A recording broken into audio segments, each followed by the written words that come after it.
ఓం శాంతి. ఈరోజు జూన్ 23వ తేదీ 2025 శివబాబా వినిపించిన మురళీ సారాంశం. మధురమైన పిల్లలు, నేను ఒక ఆత్మను, శరీరమును కాదు అన్నదే మీ మొట్టమొదటి పాఠం. ఆత్మ అభిమానులుగా ఉన్నట్లయితే బాబా స్మృతి ఉంటుంది అంటున్నారు బాబా. ప్రశ్న: పిల్లలైన మీ వద్ద మనుష్యుల వద్ద లేని ఏ గుప్తమైన ఖజానా ఉంది? సమాధానం: మిమ్మల్ని స్వయంగా భగవంతుడైన తండ్రి చదివిస్తారు.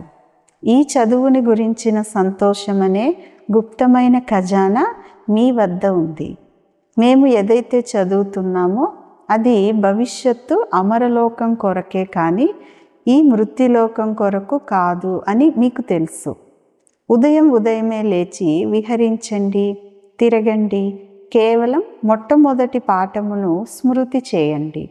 దాని ద్వారా సంతోషం అనే ఖజానా జమ అవుతూ ఉంటుంది అని బాబా అంటారు. మంచిది.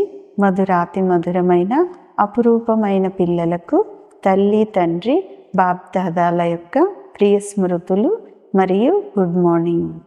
ఆత్మిక తండ్రి ఆత్మిక పిల్లలకు నమస్తే. ఆత్మిక పిల్లలు ఆత్మిక తల్లి తండ్రికి ప్రియ స్మృతులు, గుడ్ మార్నింగ్ మరియు నమస్తే నమస్తే.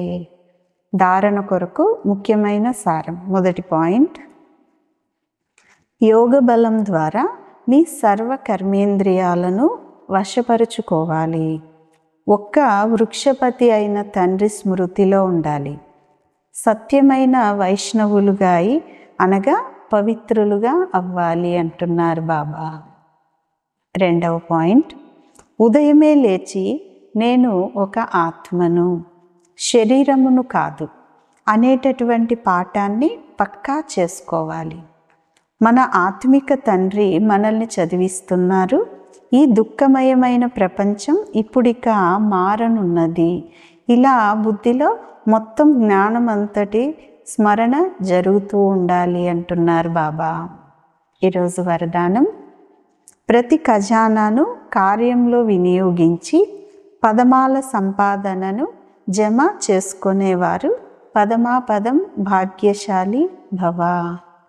వరదానం యొక్క వివరణ: ప్రతి క్షణము పదమాల సంపాదనను జమ చేసుకునే వరదానము డ్రామాలో సంగమయుగానికి మాత్రమే లభించింది.